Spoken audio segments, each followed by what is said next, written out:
முதுகு காட்டாதவங்களா இருக்கட்டும் 100க்கு மேலையும் அனுப்பு. நீ கூட்டத்தோட தைரியத்துல கத்துற, நான் ஒத்தையில தில்லா கர்ஜிக்கிறேன். ஒருத்த மிச்சங்கும் போதே நீ தோத்துட்ட ஷேர்கான். உன் ஆளுங்களும் பயந்து ஓடிட போறாங்க. சீக்கிரம் ஒரு தடவை 2 தடவைலாம் பண்ணுவேன். எல்லா தடவையும் இப்படி பண்ணா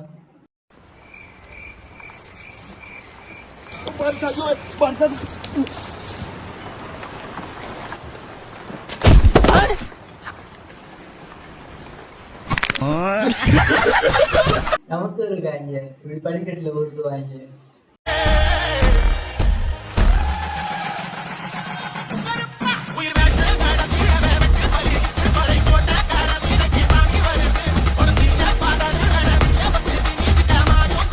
கருப்பா கருப்பனுக்கே விளையாப்படி அரசாங்க.